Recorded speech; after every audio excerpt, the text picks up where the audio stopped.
እፎይ ሰላም ብያለሁ። ስላየሁ ደስ ብሎኛል። እንኳን በሰላም መጣህ። እንኳን እግዚአብሔር ረዳ።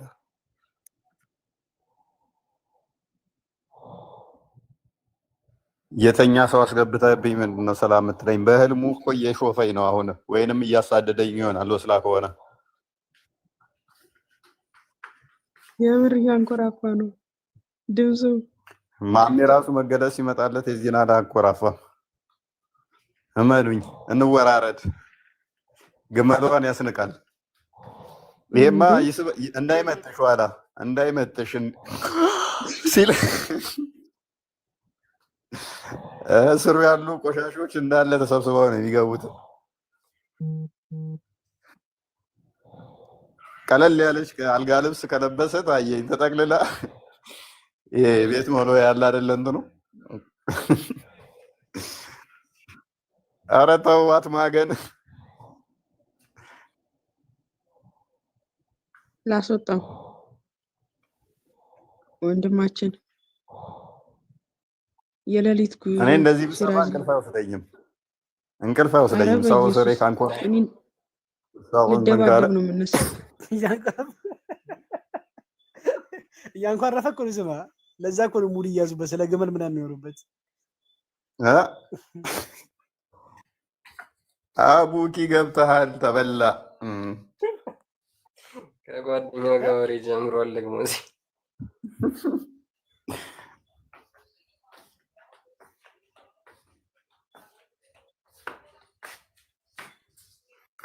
አቡኪ ተቀበሉት። አቡኪ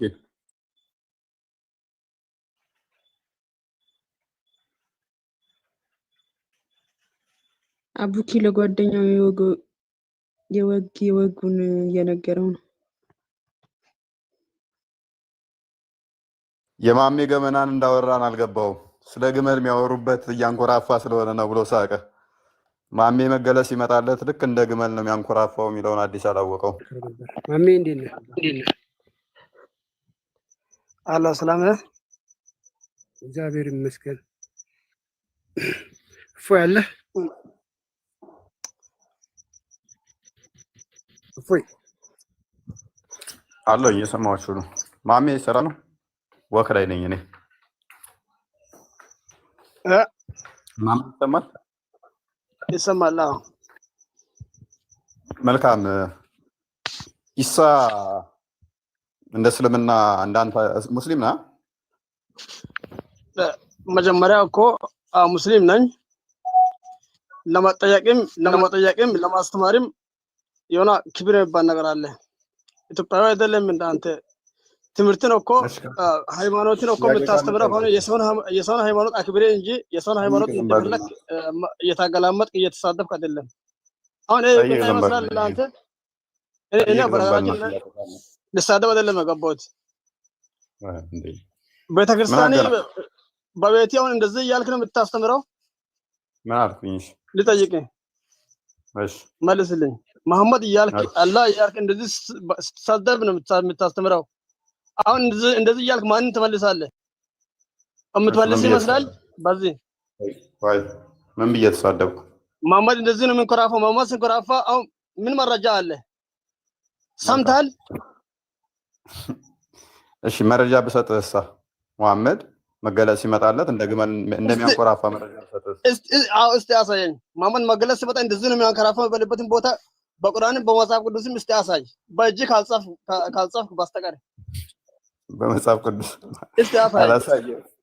ተጀመረ እኮ በዚህ ውስጥ ያሉት እኮ ሙስሊም ናቸው። ሙስሊም አይገቡም። አንተ ክብር ስለሌለ ከአንተ ጋር እኮ ገብቶ ማንም የሚያወራ ሰው የለም። ወይ ለቅጣት ወይ ቅጣትን ሳትቀጣ ወይ ይቅርታ ሳትጠይቅ ጎንበስ ብለህ ማለት ነው። ስለዚህ አሁን እንደ ጉንዳን እንትን ውስጥ ቁጭ ብለህ ዝም ብለህ ታወራለህ እንጂ ማንም ከአንተ ጋር የሚያወራ ሰው የለም። እኔ በነገራችን ላይ ይቅርታ አድርግልኝ። እኔ ልሳደብ አይደለም የገባሁት። ሃይማኖቴ የሰውን ሃይማኖት ተሳደብ አይልም። ክብር አክብረን አውራ የሚለው ካስከፋ ሃይማኖቴን ካስከፋ ይቅርታ። እኔ ሃይማኖቴ አልነካውም። ከአንተ ጋር ነው ያወራሁት።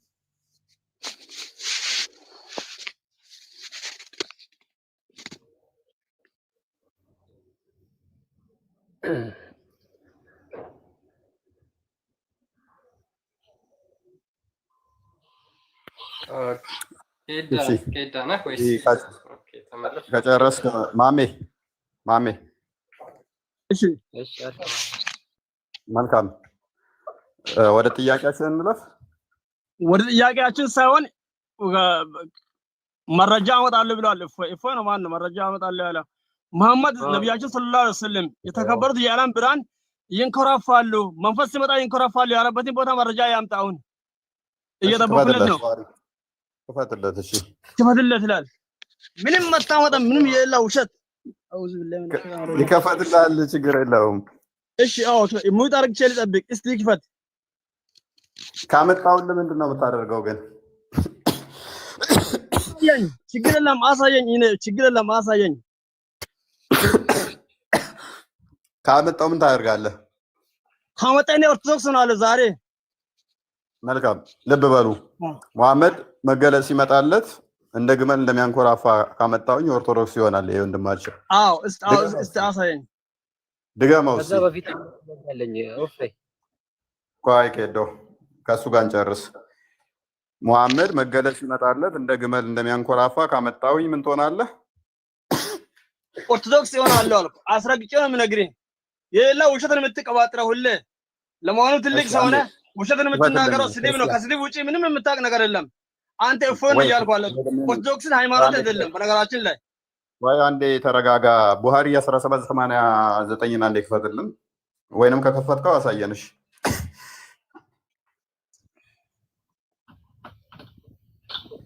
ስልክ አትደውሉ፣ ስልክ የምትደውሉ ረፉ። ኦኬ ትንሽ ብዥታ አለው እኔ ጋር። አረብኛ ይሁንልህ ወንድማችን ነው እንግሊዘኛውን እናንብብልህ። በአረብኛ ማሳየን ችግር የለም። ችግር እሺ። ትንሽ ብዥታ አለው። ካሜራን ጥረገው ክርስቲያን። ኦኬ እንደዚህ ይላል ሳሂህ አል-ቡኻሪ 1789 ላይ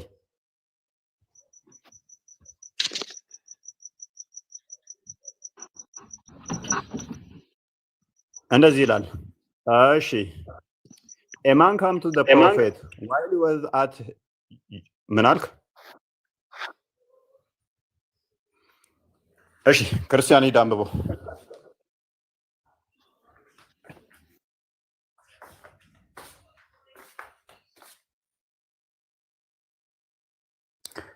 ኦኬ እሺ a man come to the prophet while he was at Jiran. The man was wearing a cloak which had a trace of kaluk or sufar, a kind of perfume. The man asked the prophet, "What do you order me to perform in my umrah?" So Allah inspired the prophet divinely. He was scared by a place of clothes. እንትን ይላል እኔ ጋ እንትን በለው ትንሽ እንትን በለው ወይንም መሀል ላይ አድርግልኝ። እሺ ብዥታ አለበት እኔ ጋ መሀል አድርገው። እሺ ኡመር ሊፍትድ ከሚለው ጀምሮ እሺ ወይን አስመርልኝ።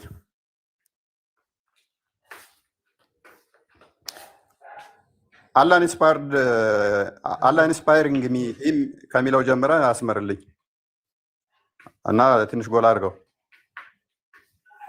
ከላይ ትንሽ አንድ መስመር ጨምርበት። ወደ ላይ አንድ እሺ፣ ወደ ላይ አንድ ስቴፕ ብጨምረው አሪፍ ነበረ።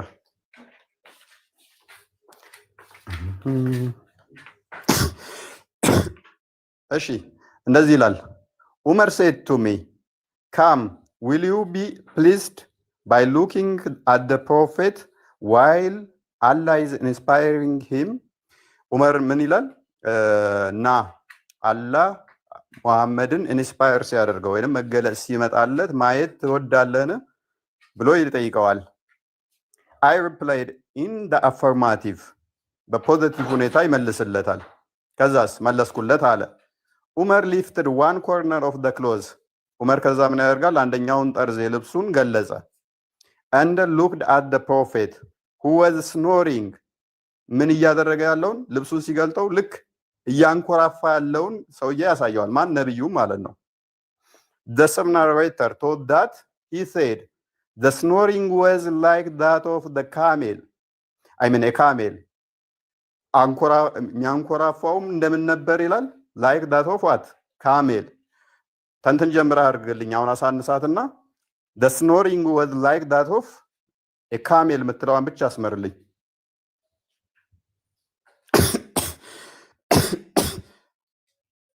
አሳንሳት አሁንም ያ ማሜ ያው ነብይ እንደ ግመል ያንኮራፋል ይላል።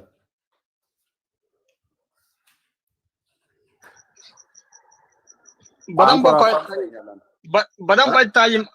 አንተ የምታነባው ሌላ እዚህ የምናየው ሌላ my friend ዝም ብለህ በሌላው ነገር ለመሸወድ አትሞክር። አንተ የምታነባው ሌላ እዚህ ጋር ያለው ሌላ my friend ያንተ አይን እንትን ነው እንዴ?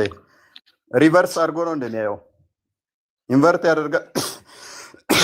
my friend እኔ እኮ ወይ ኢሳን ወይ ኢየሱስ ልሳደብ ትናገር ከሆነ የፈለከው ነገር ትናገራለህ እኮ እኔ አልሳደብም። ኢሳ ኢየሱስ የማርያም ልጅ መልእክተኛችን ናቸው። እሱም የአላህ መልእክተኛ እኔ ሊያንቆሽም ለመሳደብ አልሄድም። እንት ፈለክ ተናገር። አንተ ግን አልተጠብቃለህ፣ ዋጋን ታገኛለህ። ስለዚህ በደንብ አስተምረኝ የምታስተምር ከሆነ እሺ። ማይ ብሬንድ ይኸው ይታያል። አሁን ትንሽ ካሜራው ጥራት የለውም ዛሬ ክርስቲያን ሆነን ለመናገር ካሜራው ጥራት የለውም። ሌላውን አጭበርብረው ችግር የለም። ማንም የሚሸወድ የለም። ሲጀመር እኮ በመጽሐፍ ቅዱስ ሆነ በምንም ኦርቶዶክስ ሁን የሚባል ነገር አያውቅ ምንም ነገር የለም። ዝም ብላችሁ ነው ኦርቶዶክስ ብላችሁ እንትን የምትሉት። ከዚህ ውጪ ምንም የምታውቁት ነገር የለም። አሳያኝ። አሁንም እኮ እየጠበኩልኝ ነው። ምንም ያሳየህ ነገር ምንም መረጃ ያሳየህ ነገር የለም። ማይ ፍሬንድ ነብዩ አዲስ እንደተወለደ ጥጃ መጣስት ነበር። ይሄንን ታውቃለህ? ከአንቺ ጋር አይደለም እያወራሁ ያለሁት። አንቺንም ስድብ ነው የሚያስተምሩን ቤተክርስቲያን ውስጥ ልትሳደቢ ነው? ይሄ አዲስ እንደተወለደ ጥጃ ያቃስት ነበር ብሎ ሚለን ኢብኑ ከቲር ነው። አርሲራ ነበውያ ፔጅ 307 ላይ ኢብኑ ከቲር አዲስ እንደተወለደ ጥጃ ያቃስት ነበር ነብዩ መገለጥ ሲቀበል ይለናል። ነገር አታዞሪ። ነብያችን ሰለላሁ ዐለይሂ ወሰለም የሚያንቀርፉበትን እስቲ አሳያለሁ ብለዋል። አታቀሳስሪ፣ አታቀያይሪ።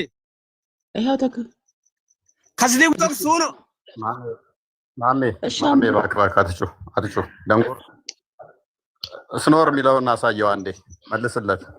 ስኖር የሚለውን አንዴ ወደ ስኖር የሚለውን አሳየው። ወደ ላይ ይውጣ። ዝቅ አድርጋ። አንተ ደግሞ ምንድን ነው እንትኑን በለው። አሁን I looked at the prophet who was snoring የሚለውን እንትን በለው አስምረው። ከላይ ዑመር lifted one corner of the clothes and looked at the prophet who was snoring የሚለውን አስምረው። ክርስቲያን ምን ሆናል ዛሬ? ተው ስኖሪንግ የምትለዋን ብቻ ጊዜ ላንብብለትና ልተርጉምለት። ቆይ ተው አተርጉም። ስኖር የምትለዋን ብቻ አሳየው። ያንኮራፋም ብሎናል። ስኖር ማለት ምን ማለት እንደሆነ ይተርጉምልን።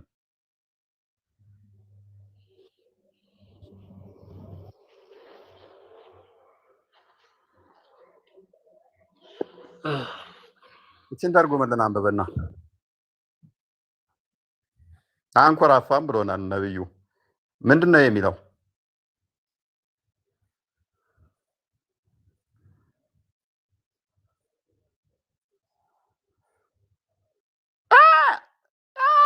የግመል ማንኮራፋት እንደዚህ ነው። አስተማቹ ግመል እንዴት እንደሚያንኮራፋ ማሚ ተርጉመውና እናሰማለን። ግመል እንዴት እንደሚያንኮራፋ አሁን እኮ ያሰማው ድምጽ ግን ከይቅርታ ጋር የግመል አይደለም የፍየል እኮ ነው። የግመልን እኔን አሰማችሁ ፈልጋችሁ አይገርም? የግመል ነው እንጂ የፍየል አይደለም። እንደዚህ ያንኮራፋ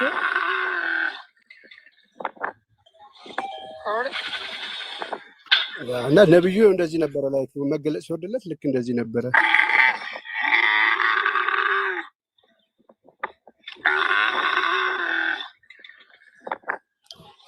እሺ እንደ ሐዲሱ የሚያስቀምጠው ልክ እንደ ግመል ሲል እንደዚህ ነው። እንደዚህ ድምጽ ያሰማ ነበረ ነው። ማሜ አንብበው ማሜ አንብብ። ወጣ እንዴ?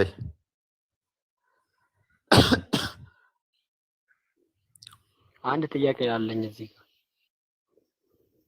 ቀጥል። እኔም ለዚህ ጋር የተሰበሰበው ሁላ ክርስቲያን ነው እኔ እንደማየው ማለት ነው።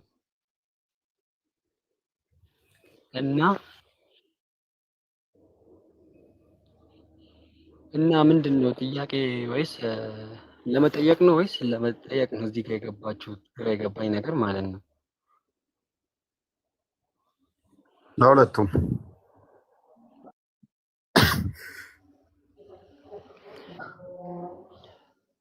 እሺ ማለት እኔ እዚህ ጋር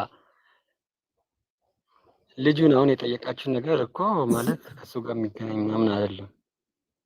አይ ራሱ ነው የጠየቀኝ። እኔ አላልኩህም። ምን አወራ መሰለ ቅድም እንደ ጨዋታ ላይ ላይቭ የገባው ልጅ ያንኮራፋል። ሲያንኮራፋ ልጁ ያንኮራፋ ነው ስንል ከዛ ማን ነው እሱ በጨዋታ መሐመድም መገለጽ ሲመጣለት ያንኮራፋል አለን። ከዛ ልክ እንደ ግመል ይላል አልን። አዲሱ እንደ ግመል ያንኮራፋል ይላል። ከዛ ገባና እናንተ ክርስቲያኖች ቀጣፊ ናችሁ፣ ውሸታም ናችሁ፣ ማይል ነው የምትሉት አለ። ምኑን አልኩት። መሐመድ እንደ ግመል ያንኮራፋል ብላችኋል። መሐመድ ያንኮራፋል የሚል የለም አለኝ። መገለጽ ሲመጣለት አያንኮራፋም ስለው ኖ አያንኮራፋም አለ። ኦኬ መገለጽ ሲመጣለት መሐመድ ያንኮራፋል የሚል ካመጣውልህስ አልኩት ኦርቶዶክስ ሆናለሁ አለ። ድገመው አልኩት። መሐመድ ያንኮራፋል የሚል ካመጣህ ኦርቶዶክስ ሆናለሁ አለ። አዲሱ ተከፈተ። አዲሱ ተከፈተና ከተነበበ በኋላ እናንተ ጥላቻ አለባችሁ፣ እናንተ እንደዚህ ናችሁ አለ። ጥላቻ የሚያስብለው ምንድን ነው? እሱ መረጃ መጣንልህ። ማመን አለማመን ያንተ መፍት ነው። ከዛ በኋላ ኦርቶዶክስ ሆናለሁ ብሎ ቃል የገባው ራሱ ነው። እኔ አይደለሁም ያስገድጄ እጁን ይዤ አፉን ይዤ መሳሪያ ደቅኜበት አይደለም።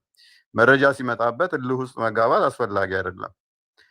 ማያውቀውን ሰው በመጀመሪያውኑ ማያውቅ ከሆነ ወይም መረጃውን እንዲውስቱ ልየው፣ ላጥናው፣ ልጠይቅ ይባላል እንጂ ማይሆን ነገር መናገር አስፈላጊ አልነበረም።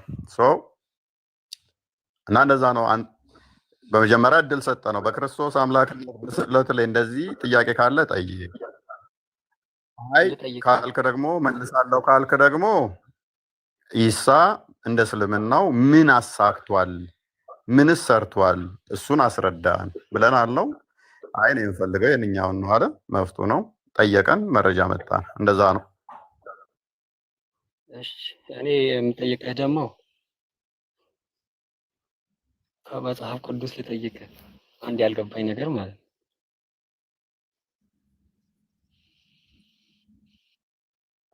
እሺ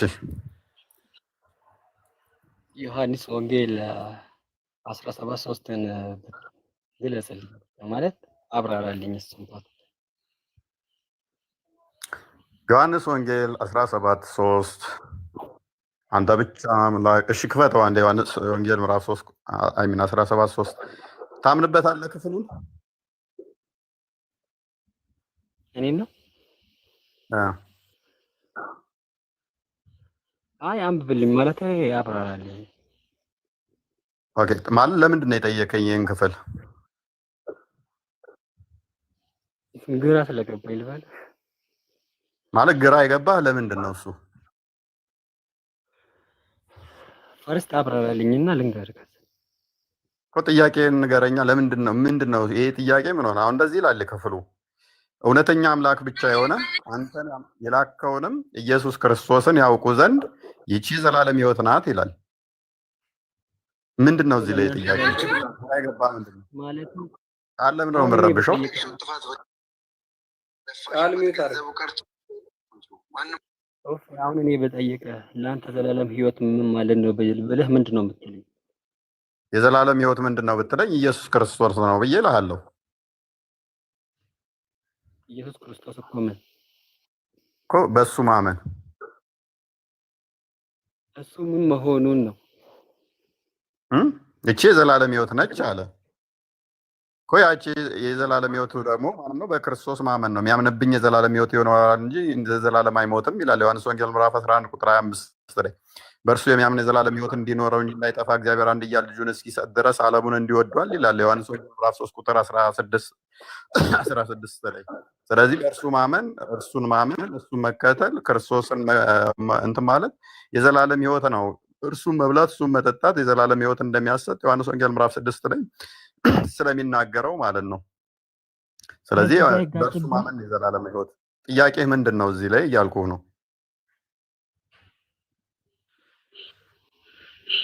ማለት አሁን እዚህ ጋር ዘላለም ሕይወት ማለት ኢየሱስ መላክ ማለት መልእክተኛ መሆኑን እያሳየ አይደል? እዚህ ጋር ኦኬ፣ እዚህ ጋር መልእክተኛ ነው ስለሚል ያ ነው ጥያቄ ለአንተ የሆነብህ። ማን ነው የላከው? አባቱ። መልካም። ስለዚህ አብ ልኮታል። አብ ከላከው፣ አባቱ ከላከው ኢየሱስ መልእክተኛ ነው ማለት ነው። መልእክተኛ እኛ እንደምናምነው ሁላ ማለት ነው።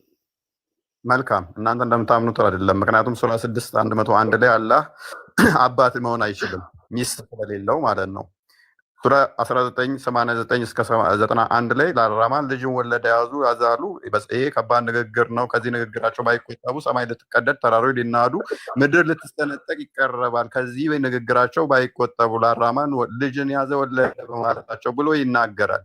ይሄ ንግግር አላህን አባት ማለት ልጅ አለው ማለት ሰማይ እንዲቀደድ፣ ምድር እንዲሰነጠቅ፣ ተራሮች እንዲናድ የሚያደርግ ነው ብሎ የሚናገረውን ልክ እኛ እንደምንናገረው ነው አትበል። ስህተት ነው። ምክንያቱም አላህ አባት መሆን ስለማይችል ማለት ነው። ልጅ ሊኖረው ስለማይችል ሚስት ከሌለው በስተቀር ማለት ነው። ስለዚህ እዚህኛው አስተምሮ ላይ ግን ዮሐንስ ወንጌል ምዕራፍ 17 ማለት ዮሐንስ ወንጌል ከምዕራፍ 1 ጀምሮ በመጀመሪያ ቃል ነበር፣ ቃልም በእግዚአብሔር ዘንድ ነበር፣ ቃልም እግዚአብሔር ነበረ፣ ሁሉ በእርሱ ሆነ፣ ከሆነውም አንዳች እንኳን ያለ እርሱ አልሆነም ብሎ ቃል ሥጋ ሆነ ብሎ የጀመረ ነው እንጂ በአንዴ ምዕራፍ 17 አልደረሰም። ምዕራፍ 1ን ሳይጽፍ ማለት ነው። ምዕራፍ 1 ጽፎ ምዕራፍ 2 ጽፎ ምዕራፍ 3 እንደዛ ብሎ ነው ምዕራፍ 17 የደረሰው። ይሁን ምዕራፍ 17 ላይ መጣና አባቱ ልጁን ልኮታል። መልካም። አባቱ ልጁን ከላከው አባቱ ለልጁ ምንድነው እሱ አለ? ይሄ የዘላለም ሕይወት ነው አለ። ያ የዘላለም ሕይወት ደግሞ ምንድነው? እሱ በልጁ ማመን ነው። በልጁ ማመን የዘላለም ሕይወት ያሰጣል። ያ መላክ ማለት አንተ ምትሄደው እንዴት መሰለህ? በልጁ ማመን ሳይሆን ያለው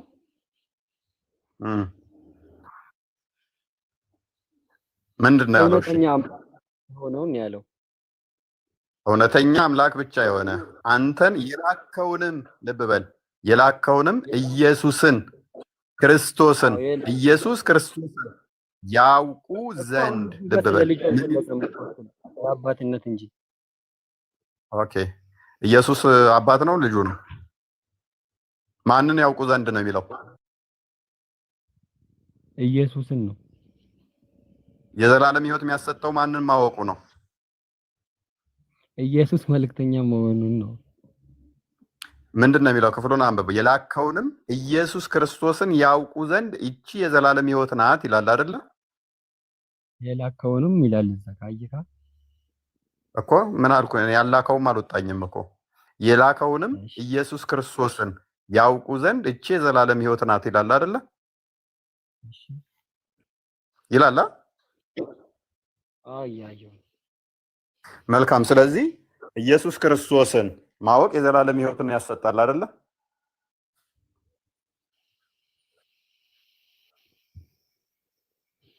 መልስልኛ። እንደ ክፍሉ አንተ እንደጠቀስከው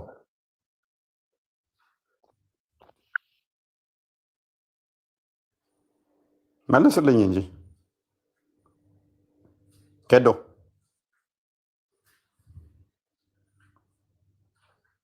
የዘላለምን ሕይወት እንግዲህ አንድ ፍጡር ይሰጣል ሊለኝ ነው ማለት ነው። እንግዲህ እንደ እስልምናው ካየ ፍጡር ነው ካለን ሄዶ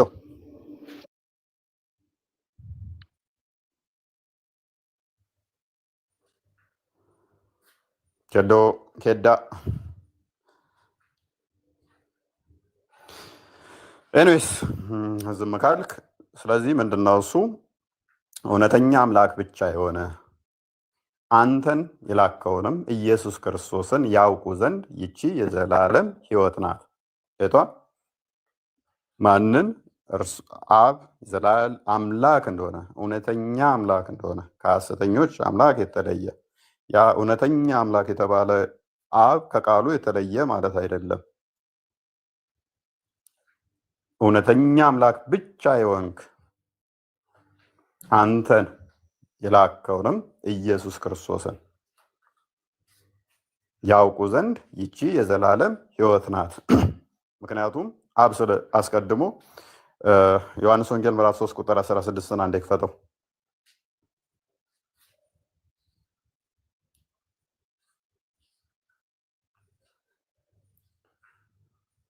በእርሱ የሚያምን ሁሉ የዘላለም ሕይወት እንዲኖረው እንጂ እንዳይጠፋ እግዚአብሔር አንድያ ልጁን እስኪሰጥ ድረስ ዓለሙን እንዲወዷልና ይላል። በልጁ እንዲያምኑ ዓለሙን እንዲሁ እንደወደደ ልጁን እንደሰጠን አብ ይናገራል። ይህ ክፍል አይደለ? ልጁ ደግሞ መልሶ ይህንን ክፍል በዛኛው ፈሰረልን ማለት ነው። ቁጥር 3 ላይ ባለው ፈሰረልን፣ ገለጸልን ማለት ነው።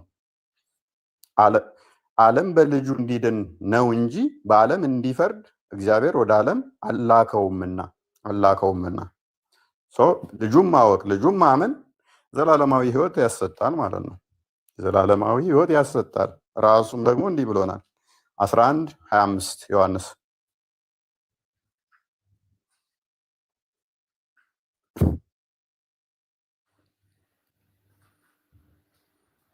ኢየሱስም ትንሣኤና ሕይወት እኔ ነኝ አለ።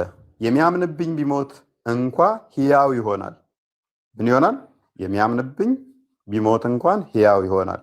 ሕያው የሆነ የሚያምንብኝ ሁሉ ለዘላለም አይሞትም። ይህን ታምኛለሽ አላት። ስለዚህ ኢየሱስን ማወቅ በእርሱ ማመን የዘላለም ሕይወት ያሰጣል። ዘላለማዊ ሕይወት ያሰጣል። ታምናላችሁ ወይ ነው ጥያቄው። ታምናላችሁ ወይ ነው ጥያቄው። እንደዛ ታምናላችሁ? እንደ ክፍሉ ታምናላችሁ ወይንስ ተላከ የሚለውን ነው? ተላከ የሚለውን እንዴት ነው የምትረዱት? ልክ ለምሳሌ ከዚህ ጋር ሳሂን ሂድና ቡና ግዛና ና ብለው ከዚህ ገስት ላይ ይወርዳል። ሳሂ ከዚህ ይወርድና እዛ ሱቁ ጋር ይደርሳል ማለት ነው። የሆነ ቶፊክ ወይንም እንደዛ አይነት ሱቅ ጋር ይሄዳል። እንደዛ ነው የምትረዱት ተላከ የሚለውን ነው? እንደዛ ሳይሆን አምላክ በሁሉ የሞላ ነው ብለን ነው የምናምነው። እግዚአብሔር በሁሉ የሞላ ከሆነ በሁሉ ያለ ከሆነ ተላከ ስንል ለእኛ እንዲገባን የተነገረ ቃል እንጂ ተላከ ሲባል ከሆነ ቦታ ጎሎ የሆነ ቦታ የተገኘ ማለት አይደለም። ከሆነ ቦታ አንሶ የሆነ ቦታ ላይ የሚታይ ማለት አይደለም። ተላከ ሲባል በስጋ ተገለጠ፣ የማይታየው ታየ፣ ማይዳሰሰው ተዳሰሰ ለማለት ነው። በስጋ ተገለጠ ለማለት ነው እንጂ ከሆነ ቦታ ላይ አንሶ ከሆነ ቦታ ላይ የሚኖር ማለት አይደለም። ለዚህ ነው ዮሐንስ ወንጌል ምዕራፍ 3 ላይ ቅድም የጠቀስከው ላይ ቁጥር 13 ላይ ከሰማይ ከወረደ በቀር ወደ ሰማይ የወጣ የለም እርሱ በሰማይ የሚኖር የሰው ልጅ ነው ይለዋል አይደለ? አንዴ ክፈተው። ቁጥር 13 ላይ በምድር እያየኸው በሰማይ ከሰማይ የወረደ ነው ይለዋል። ነገር ግን በሰማይ ያለ ነው ይለዋል አይደለ? ከሰማይ ከወረደ በቀር ወደ ሰማይ የወጣ ማንም የለም እርሱም በሰማይ የሚኖረው የሰው ልጅ ነው አለው አይደል? በሰማይ ያለ በምድር ያለው በሰማይ ያለው በሁሉ የሞላ ስለሆነ እርሱ ማለት ነው። ስለዚህ ተላከ ሲባል እንደው ከአንዱ ጋር አንሶ ወደ አንዱ ጋር እንትን የሚል ማለት አይደለም። በስጋ ተገለጠ ለማለት ነው። ስለዚህ ያ አባቱ ፍቃዱ ምንድነው? እሱ አይ ቲንክ ዮሐንስ ወንጌል ምዕራፍ 6 ቁጥር 40 ላይ ያ ፍቃድ ደግሞ ምንድነው? እሱ በልጁ እንዲያምኑ ነው። በልጁ እንዲያምኑ ፍቃዱ በልጁ በወልድ እንዲያምኑ ነው አይደለ? ልጅን አይቶ በእርሱ የሚያምን ሁሉ የዘላለም ሕይወትን እንዲያገኝ የአባቴ ፍቃድ ይህ ነው፣ እኔም በመጨረሻ ቀን አስነሳዋለሁ አይደል? ስለዚህ የዘላለም ሕይወት ከዚህ አንጻር ነው። ወደ ክፍሉ መልሰው ቁጥር 17 3 ላይ 17:3 እውነተኛ አምላክ ብቻ የሆንክ አንተን የላከውንም ኢየሱስ ክርስቶስን ያውቁ ዘንድ ይህች የዘላለም ሕይወት ናትና። ጥያቄው ምን ነበረ? አንተ የላከውንም ኢየሱስ ክርስቶስን ያውቁ ዘንድ ይህች የዘላለም ሕይወት ናት የምትለው ነው ጥያቄው። ጥያቄው ምንም ግልጽ አይደለም ነበር፣ ብዙም ግልጽ አይደለም። ተላከ የምትለዋን ይዞ ነው። ስለዚህ ተላከ የምትለው ከዚህ አንጻር ነው የምንረዳው የዘላለም ሕይወት እንደሚሰጥ። የላከውም ደግሞ በእሱ አይተን እሱን አምነን ፍቃዱ ምንድን ነው ያል በልጁ እንድንድን ከሆነ ይሄ ለእኛ አስተምሮ የሚረዳን ነው። ምናልባት እውነተኛ አምላክ ብቻ ይሆን ይላል። ማንን? አብን። ስለዚህ አብ ብቻ ነው አምላክ፣ ኢየሱስ አምላክ አይደለም ለሚሉ እኛ አብ ከመንፈሱ የተለየ ነው፣ ከቃሉ የተለየ ነው ብለን አናምንም። አምላክ እስትንፋስ ከሌለው ግዑዝ ነው፣ ቃል ከሌለው ዲዳ ነው። አላህ ቃል ከሌለው ዲዳ ነው። እስትንፋስ ከሌለው ነፍስ ህይወት ከሌለው ሙት ነው። ምናልባት አላህ እንደዛ ከሆነ ህይወት ከሌለው ሙት ነው፣ ቃል ከሌለው ዲዳ ነው። ስለዚህ አንተ እውነተኛ አምላክ ብቻ ይሆንክ ሲለው ህይወት ያለው ነው፣ ህያው ነው። ህያው የሚሆነው ደግሞ በማን ነው? ህያው የሚሆነው እስትንፋሱ ማን ነው? መንፈስ ቅዱስ ነው። እውነተኛ የሆንክ አምላክ ሲለው ቃል አለው፣ ከቃሉ የተለየ ማለት አይደለም። ነገር ግን ይሄ ምንድነው? ከጣዖታት ሲለየው ነው። ከጣዖታት ሲለየው ነው። እውነተኛ አምላክ ብቻ የሆንክ የተባለው ማን ነው? አብ ነው፣ አባት ነው። ሱረቱ ዙሩፍ ላይ 81 አያ ላይ ለአራማን ልጅ ካለው ልጁም ለልጁ ተተገዦች የመጀመሪያ ነኝ በል ይለዋል። ስለዚህ የአምላክ ልጁ ምንድነው የሚሆነው? አምላክ ነው የሚሆነው፣ እንደ ቁርአን አስተምሮ ማለት ነው። የበቅሎ ልጅ ሰው ልትሆን አትችልም። የሰው ልጅ ደግሞ ፈረስ ሊሆን አይችልም። የአምላክ ልጅ አምላክ ነው የሚሆነው ብሎ ነው ያስቀመጠው ቁርአኑ ማለት ነው። ስለዚህ እዛው ቁጥር 5 ላይ ሲያስቀምጠው ምን ይለዋል? ቁጥር 1 ላይ ምን ይለዋል? አስቀድሞ ቁጥር 1 ላይ እሺ፣ ኢየሱስም ይህን ተናግሮ ወደ ሰማይ አይኖቹን አነሳና እንዲህ አለ። አባት ሆይ ምን አለ? አባት ብሎ ይጠራዋል። ታዲያ ኢየሱስ አባት ብሎ አባቱን ጠርቷል። እናንተ አላህን አባት ብላችሁ ትጠራላችሁ? ሱራ 5:17 ላይ፣ ሱራ 6:101 ላይ፣ ሱራ 19:89-91 ላይ፣ ሱራ 17 21:7 ወይንም 17 ላይ እና እንደዚህ አይነት ቦታዎች ላይ ለምን አላህ ያወግዛል ታዲያ እነኚህን ጥቅሶች? ቀጥታ የሚጋጭ ከዚህ ክፍል ጋር ማለት ነው። ይሄን ለምንድን ነው እሱ ኢየሱስ ያለው? አንድም ለእኛ ሊያስተምረን አባት ሆይ አለ፣ ጸሎትን አቀረበ። ኦኬ ሰዓቱ ደርሷል፣ ልጅህ አለው። የሚገርም ነው። አባት ብቻ አይደለም ያለው፣ ልጅህ አለው። ያከብር ዘንድ በስጋ ሁሉ ላይ ስልጣን እንደሰጠኸው በመሐመድ ላይ ኢየሱስ ስልጣን አለኝ ይላል። ታምናላችሁ?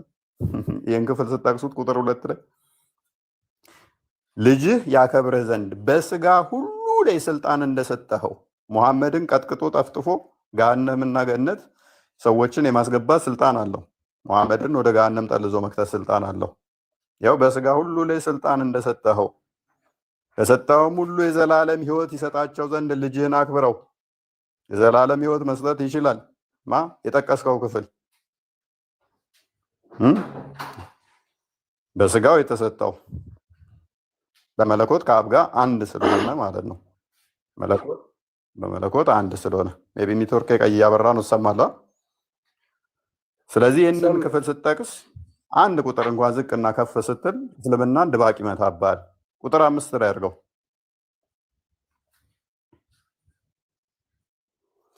አሁንም አባት ሆይ ዓለም ሳይፈጠር በአንተ ዘንድ በነበረኝ ክብር አንተ በራስ ዘንድ አክብረኝ ይለዋል። ዓለም ሳይፈጠር ክብር ነበረው። በማ ዘንድ? በአብ ዘንድ፣ በአባቱ ዘንድ። ልጁ ዓለም ሳይፈጠር ልጁ በአባቱ ዘንድ ክብር ነበረው። ይህን ታምናላችሁ? ሙስሊሞች ታምናላችሁ? በስጋ ላይ ሁሉ ስልጣን አለው። ያ ስልጣኑ ዓለም ሳይፈጠር በአብ ዘንድ ደግሞ ምን ነበረው? ክብር ነበረው ዓለም ሳይፈጠር። ይህን ታምናላችሁ? ይህን ትቀበላላችሁ? ስለዚህ አንተ ብቻ አምላክ ሲል ምን እያለ ነው? ከጣዖታት እየለየው ነው። አይ ቲንክ ዮሐንስ ወንጌል ይሁዳ መልእክቱ ላይም ያስቀምጠዋል። አንተ ብቻ አምላክ ብሎ ራሱን አብን እንዲሁም ደግሞ በአንደኛ ዮሐንስ ምዕራፍ 5 ላይ ይመስለኛል ቁጥር 20 አካባቢ ላይ ቼክ አድርጋቸው። ሜቢ ጥቅሶች እየረሳው ነው።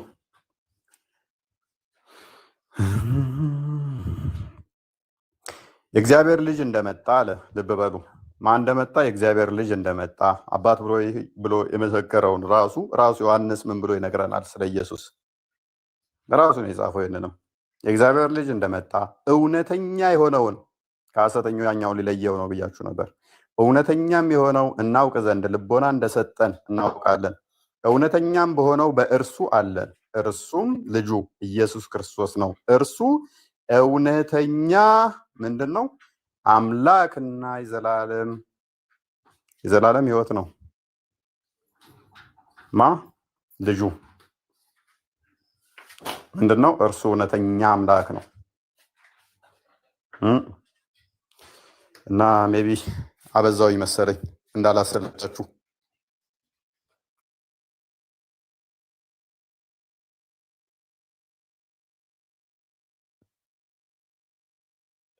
ቃለ ሕይወት ያሰማልን። እፎይ ቢላል ገብቷል። ቢላል ማቀጠል ትችላለህ ጥያቄ ካለ።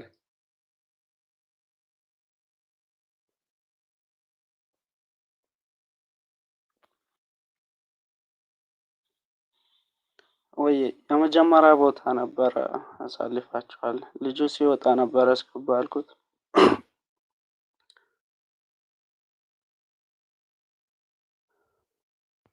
የት ቦታ? የመጀመሪያ ምዕራፍ ነበር። ልጁ እንትን ሆነ አልወጣም። ምን አሁን ያብራራ የነበረው ነው? ቅድም እኮ የትኛውን? ዮሐንስ 17:3 ነው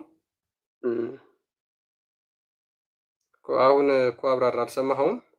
እስካሁን ሲያብራራ የነበረው እሱን ቁጥር ብቻ ነው። ጥያቄ ምንድን ነው እዛ ላይ? ሌላ ጥያቄ ጠይቅ። ሌላ ከአምላክ ጋር በተያያዘ ኢየሱስ ሙስሊም ነው።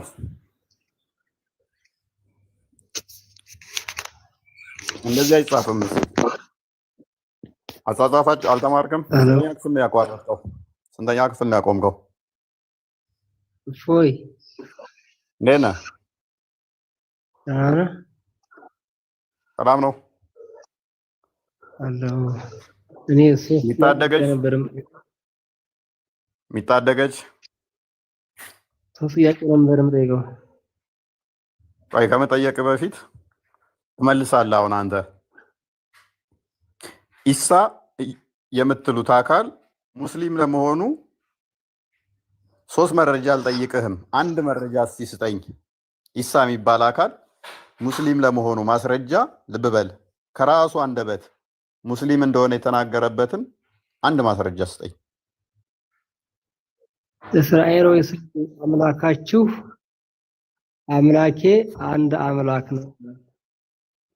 የጠየቁህ ምንድን ነው? አምላክ አለው። አምላኩ ደግሞ አንድ አምላክ ነው። አንድ አምላክ ደግሞ አንድ አምላክን የሚያመልክ ደግሞ ይባላል። ቆይ ተረጋጋ። ወደ አምላኩ ደግሞ ይጸልይ ነበር፣ ለአምላኩ ይጾም ነበር። ስለዚህ ይሄ ሰውዬ ምን ይባላል? ሙስሊም። አዳምጥ፣ ተረጋጋ።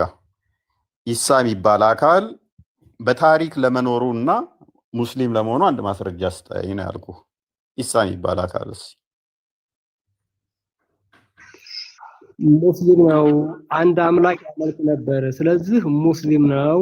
ሙስሊም አይደለም ካልክ እምነቱ ምንድነው? አስረዳ አንተሽ። ሙስሊም ካልሆነ እምነቱ ምንድን ነበር? እስኪ ማስረጃህን አቅርብ። ወዳጄ ዋቄ ፈታ እምነት የሚከተሉም አንድ ፈታ ዋቃ ቶኮ ብለው ነው የሚያምኑት። ሰሚፍ ለመፋከኑ ዋቃ ቶኮ ብለው ነው የሚያምኑት። ሰማይና ምድርን የፈጠረ አንድ አምላክ ብለው ነው የሚያምኑት እነሱም። ስለዚህ እኔ የጠየቅኩህን ብቻ ኢሳ የሚባል አካል በቁርአን ውስጥ መሐመድ የነገራችሁ ካራክተሩ እንደዚህ ብሎ ያለው፣ ለምሳሌ ኢሳ ያላቃለው ብለህ ታምናለህ? አሁን እኮ ብዙ ነገር እያነሳ ነው ያለው። አንድ ነገር አንስብ፣ አንድ ነገር ማውራት አለ ያለብህ። እኔ አዋናው ነገር ምን ለማለት ፈልጌ ኢሳ ያላቃል። ብዙ ክርስቲያን ከስር ያዳመጡ ነው። ሐዲስና ቁርአን ሲያነብላችሁ እኮ በእንግሊዘኛ ነው የሚያነበውና በራሱ የሚተረጉመው። በአማርኛ ከፍቶ ያንብብላችሁ እንድትረዱ። ለምን እዚህ ፈረንጅ የለም ያለው ሙሉ አማርኛ የሚናገር ነው፣ ከስራ አማርኛ የሚጽፍ ነው። አማርኛውን ያስረብባችሁ። ለምን በራሱ ጊዜ ተርጉሙና በራሱ ተርጉሞ ነው ያጭበረብራችሁ። ለምሳሌ አዳምጣ እግዚአብሔር ልጅ አለው ወይ ደግሞ እንደገና በአብ በወልድ በመንፈስ ቅዱስ ብሎ በግምት እንደሚያስተምሯችሁ አብ ወልድ መንፈስ ቅዱስ ኢየሱስ አያውቀውም፣ በፍጹም አያውቀውም። ተረጋጋ። ስለሆነ የሚነግራችሁ እንግሊዘኛ አትስሙት፣ በርበሪያ ነው፣ መደበቂያ ነው። ጠይቀኝ ልመልስልህ። ጠይቀኝ ልመልስልህ። አሁን ግን በአማርኛ ሐዲስ ላይ ከስላችሁ አሁን ያነሳ በኢየሱስ ተረጋጋ። አሁን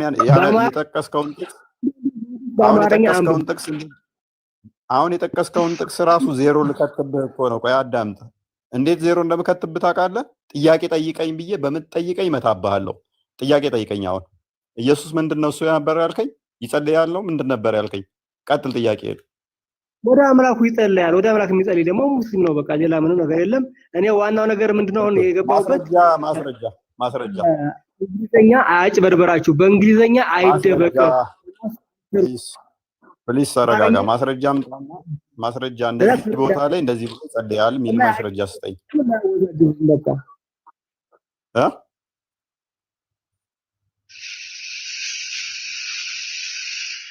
ወደ ማን ነበር የሚጸልየው? ወደ አባቱ ነው የሚጸልየው አይደለ? ወደ አባቱ ይጸልይ ነበር። አምላካችሁ አምላኬ አለ። ይኸውልህ አምላካችሁ አምላኬ አለ። አምላካችሁ አምላኬ ማለት ምን ማለት ነው?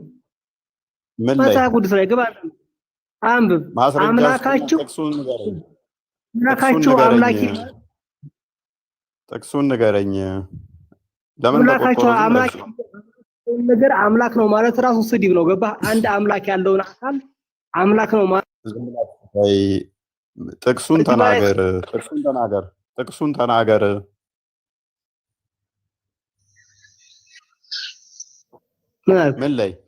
ምን ላይ እንደዛ መጽሐፍ ቅዱስ ላይ አምላካችሁ አምላኬ ይላል። ስለዚህ አምላክ ያለው ነገር ደግሞ አምላክ ሊሆን አይችልም።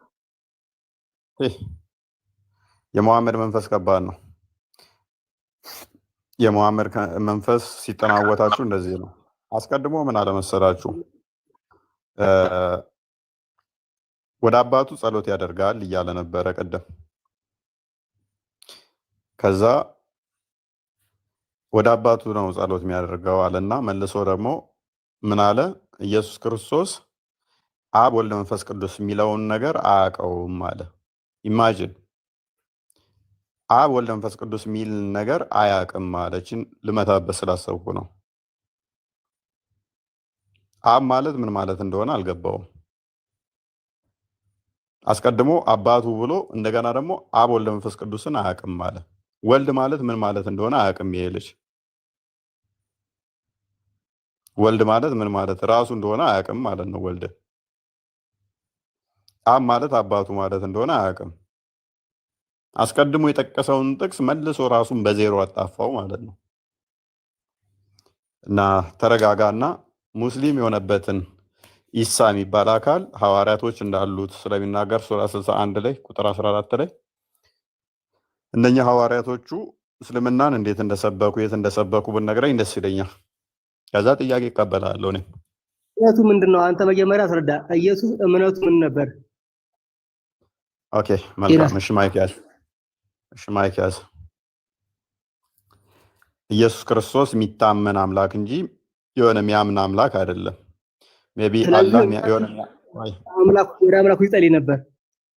አዳምጣ። እሺ እንደዛ ከሆነ አምላክ ሆይ ያለ ለምን ይጸልያል? ለምን ይማጸናል? ስለዚህ አንተ ከመጽሐፍ ቅዱስ ውጭ ነህ ማለት ነው። እሺ የቱ ጋር ነው የጸለየው? ታውቀዋለህ ክፍሉ? ይህም ካልክ ኢየሱስ ካልጸለየ ስለዚህ አሁን ከመጽሐፍ ቅዱስ ውጭ ነው ማለት ነው። ለምን እንጋጫለኝ? እኛ ምን እናምናለን መሰለህ? እሺ አዳምጥ ወንድማችን፣ ምን አዳምጠሽ ማይክ ያዝ። ክርስቶስ በስጋ የተገለጠ አምላክ ነው ብለን እናምናለን። በስጋ የተገለጠ አምላክ ከሆነ ደግሞ ፍጹም ሰው፣ ፍጹም አምላክ፣ ፍጹም አምላክ፣ ፍጹም ሰው ብለን ነው የምናምነው። ፍጹም ሰው ነው ስንል ለእኛ ቤዛ ሊሆነን እንደመጣ ሁሉ እሱን እናምናለን። ሊያገለግለን ነው የመጣው። እንድናገለግለው ሳይሆን የመጣው ሊያገለግለን ነው። ጸሎት ማድረግ ምንድን ነው የሚለውን መተርጎም አለበት። ወንድማችን ሙስሊሙ ጸሎት ራሱ መተርጎም አለበት። ጸሎት ማለት እኔ እናንተ እንደምታስበው ማለት ብቻ አይደለም። ጸሎት ማለት ንግግር ማለት ነው። ስለዚህ ወልድ ከአባቱ ጋር ይነጋገራል። ወልድ ከአባቱ ጋር ምን ያደርጋል? ይነጋገራል። ኢየሱስ ከአባቱ ጋር ይነጋገራል። ስለዚህ ለምን ጸሎት አደረገ ሲባል አንድም ክርስቶስ የመጣው ለእኛ ምሳሌ ሊሆነን ነው። ምሳሌ ሊሆነን ሊያስተምረን፣ ጸሎት ማድረግ እንዳለብን ሊያሳየን ጸሎት አደረገ። ወደ አባቱ ጸለየ። ለምን መጸለይ አለባችሁ ብሎ ሊያስተምረን ልንማር ጸሎት አደረገ። ምንድን ነውና እሱ በስጋ የተገለጠ አምላክ ነውና፣ በስጋ የተገለጠ አምላክ እንደመሆኑ ለእኛ ምሳሌ ሊሆነን ማስረጃ። እሺ ዮሐንስ ወንጌል ምዕራፍ 13 ቁጥር 16ን ክፈትልኝ። እሱ ምሳሌ ሊሆነን እንደመጣ መጽሐፍ ስለሚነግረን ማለት ነው። ክፈትልን ክርስቲያን። በስጋ ተገልጬ የሚል በእውነት አንድም ኢየሱስ አልተናገረም። አዳም በስጋ እንደተገለጠ ያሳያለሁ። ችግር የለው። እሺ 13 14 አካባቢ ይመስለኛል። አንዴ ክፈትልኝ ዮሐንስ። ምሳሌ ለኛ ሊሆነን እንደመጣ እሱ የሚያደርጋቸው ነገሮች ለኛ ምንድናቸው? አርያና ምሳሌ ናቸው። አንድም ቤዛነት እንዳለ ሆኖ ቤዛነቱ በደም ያገኘነው ድህነት ቤዛነት እንደሆነ ሁሉ ያደረጋቸው ነገሮች ደግሞ እኛ ምሳሌና አርያ ናቸው። እኔ ለእናንተ እንዳደረገው እናንተ ደግሞ ታደርጉ ዘንድ ምሳሌ ሰጥቻችኋለሁ። ክርስቶስ እንዳደረገው እኛ እንድናደርግ ምን ሰጥቶናል? ምሳሌ ሰጥቶናል። ቁጥር 15 ያለው ላይ ማለት ነው። ስለዚህ ክርስቶስ ለእኛ ምሳሌ ሊሆነንም ነው የመጣው። ለምሳሌ ዮሐንስ ወንጌል ምዕራፍ 17 ላይ ቁጥር 1 ላይ ቅድም ተመልክተናል። ወደ አባቱ ጸሎት ሲያደርግ ማለት ነው። ዮሐንስ ወንጌል ምዕራፍ 20 ላይ ቁጥር 18 ምናምን አካባቢ ላይ ጸሎት ሲያደርግ አለ።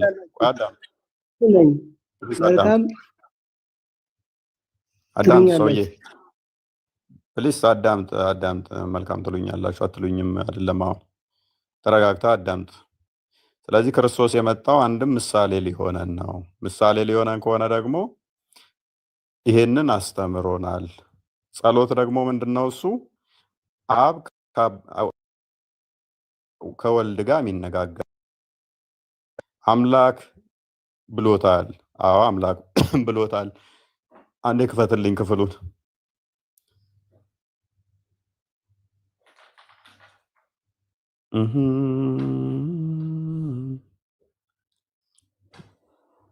ኦኬ ይሄንኛው ቅድም ያየነው ነው። ይሄንኛው ላይ እንሂድበት። እሺ ቁጥር 1 ላይ ጸሎት ስለማድረግ ቁጥር 1 ላይ መልሰው። እሺ ኢየሱስ ይህንን ተናግሮ ወደ ሰማይ ዓይኖቹን አነሳና እንዲህ አለ፣ አባት ሆይ ሰዓቱ ደርሷል፣ ልጅ ያከብር ዘንድ በስጋም ላይ ሁሉ ስልጣን እንደሰጠኸው ለሰጠህ ሁሉ የዘላለም ሕይወት ይሰጣቸው ዘንድ ልጅህን አክብረው። ይሄ ንግግር ነው። አብ ከአባቱ ጋር የሚነጋገረው በምን ላይ? በስጋ ላይ ስልጣን እንደሰጠው። እሱ ሞሮፍ የፈለጋት ዮሐንስ ወንጌል ምዕራፍ 20 ላይ ያለችዋን ይመስለኛል። አንድ መልስልኝ። 20 ላይ ያለውን አድርግልኝ። ሞሮፍ ብዛ የሚጠቅሱት እሱን ስለሆነ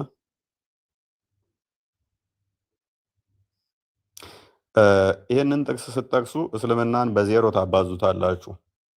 ወንድማችን ሙስሊሙ ይህንን ጥቅስ ስትጠቅሱ በዜሮ ታባዙታላችሁ። ምክንያቱም ዮሐንስ ምዕራፍ 20 ከመድረሱ በፊት ከምዕራፍ 1 ጀምሮ ስለ ጌታ አምላክነት እየነገረን መጥቶ ነው ምዕራፍ 20 የደረሰው። ሌሴ ፎር ሴክ ኦፍ አርጉመንት እንስማማና ምዕራፍ 20 ብቻ እንመልከት እስቲ። ኢየሱስ ገና ወደ አባቴ አላረኩም ያለው መቼ ነው? ይህንንስ የተናገረው መቼ ነው ካልን ከትንሣኤ በኋላ ነው አይደለ? አንዛ ማይክን ሞቶ ከተነሳ በኋላ ነው አይደለ? ወንድማችን ማይክን አንሳ። ሙስሊሙ መቼም ይህን ክፍል ስጠቅስ አንብበህ ነው። ማይክን አንሳ። ይህንን የተናገረው ክርስቶስ ሞቶ ከተነሳ በኋላ ነው ወይንስ ሳይሰቀል ገና ነው?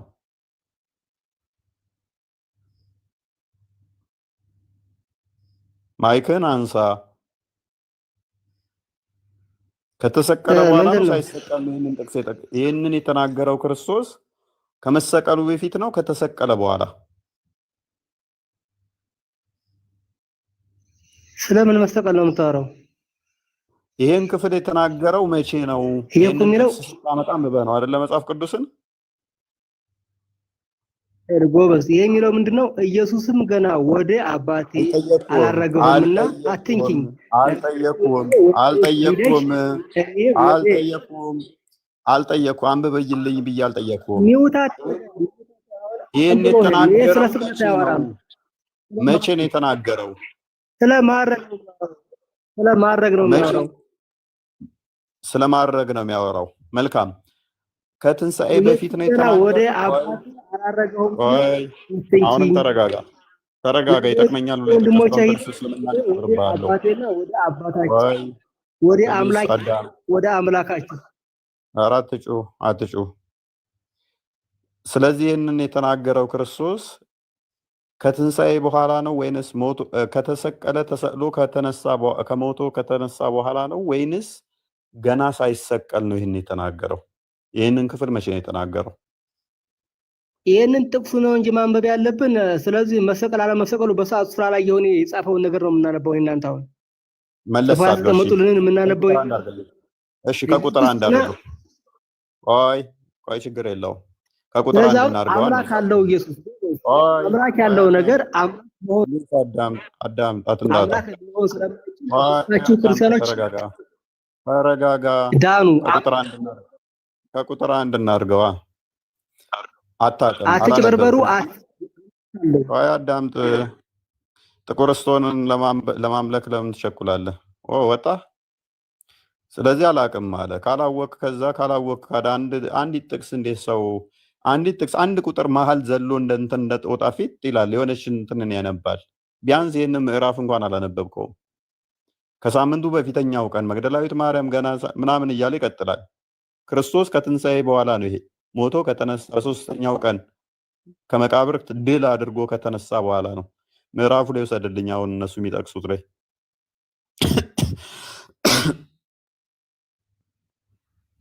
እሺ፣ ኢየሱስ ገና ወደ አባቴ አላረገውም አትንኪኝ አላት። መቼ? ከተነሳ በኋላ ማለት ነው። እንደ ሙስሊሞች አስተምሮ ደግሞ ኢየሱስ አልሞተም፣ አልተሰቀለም። ይሄ ክፍል ደግሞ እየነገረን ያለው ክርስቶስ ሞቶ ተነስቶ ነው። ወደ አባቴም አድርጋለሁ እያለን ነው። አልገደሉትም፣ አልሰቀሉትም፣ ተመሰለባቸው የሚለውን አስተምሮ በጠረባ የሚል ጥቅስ ነው። ይሄ ጥቅስ ይጠቅመኛል ብለህ ያመጣኸው ጥቅስ። እሺ እንደዚህ ይላል። ኢየሱስም ገና ወደ አባቴ አላረግኩምና አትንኪኝ አለ። ገና የመጀመሪያዋ መስመር ስትጀምር ገና ወደ አባቴ አላረግኩምና አትንኪኝ አለ። ስለዚህ ኢየሱስ አባት አለው ማለት ነው። ወደ ማን ነው የሚያደርገው? ወደ አባቱ። አላህ ደግሞ አባት መሆን አይችልም። ማስረጃ ሱራ 6:101 ላይ ለእርሱ ሚስት የሌለችው ሲሆን ልጅ እንዴት ይኖረዋል ይላል። አላህ አባት ለመሆን ቆንጅዬ ህንዳዊ ሴትን ወይንም ደግሞ ቆንጅዬ ኢትዮጵያዊትን ኮረዳ አግብቶ ካልወለደ በስተቀር አባት መሆን አይችልም። ይህ ክፍል ደግሞ እየነገረን ያለው ኢየሱስ እያለን ያለው አብ አባቴ ነው እያለን ነው። ምን አይነት አባት? የባህሪ አባቱ። ዕብራውያን ምዕራፍ 1 ላይ እንደሚነግረን ማለት ነው። ስለዚህ አባቴ ነው አለ። አትንኪኝ አላት። ለምንድን ነው አትንኪኝ አላት? አንድ ከክህነት አንጻር ነው። ስልጣነ ክህነት ለወንዶች እንጂ ለሴቶች ስላሌለ ማለት ነው። ነገር ግን ወደ ወንድሞቼ ሄደሽ አላት። እኔ ወደ አባቴና ወደ አባታችሁ ወደማ ወደ አባቴና ወደ አባታችሁ። ለምን ወደ አባታችን ሳይል ጨፍልቆ አላለም? ወደ አባታችን ሄደሽ ወደ አባታችን ንገሪ አላት? አላለም። ለምን? ወደ አባቴና ወደ አባታችሁ አለ። ምክንያቱም አብ ለወልድ አባትነትና አብ ለኛ ያለው አባትነት ልዩነት ስላለው ማስረጃ ዮሐንስ ወንጌል ምዕራፍ 1 ቁጥር 12 ላይ ክፈትልኝ።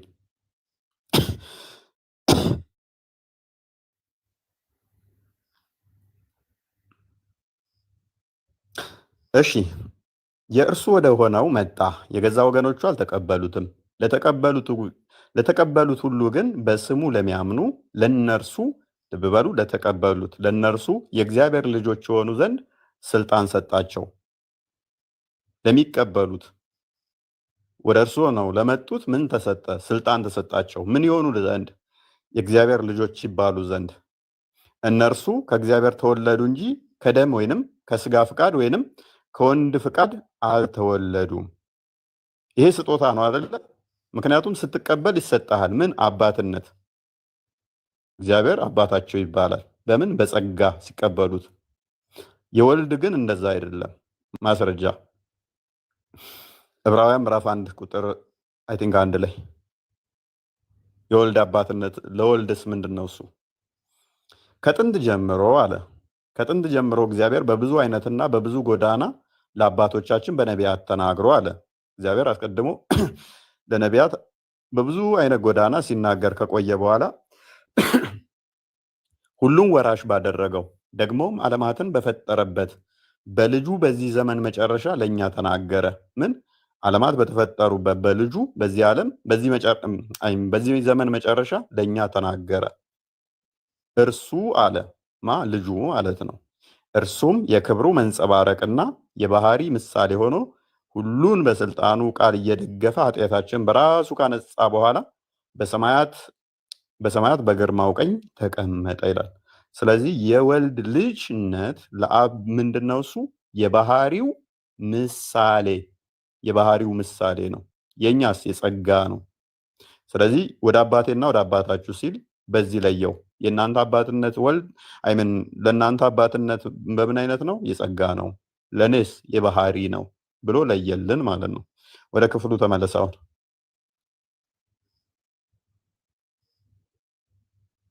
ያዘረግፈን ናሉ ካለሽ ድምጽ አሰሚ ናሉ ድምጽ ከዛ አይዘጋም። ለዛ ነው። እሺ አይዘጋም። ቀጥሉ።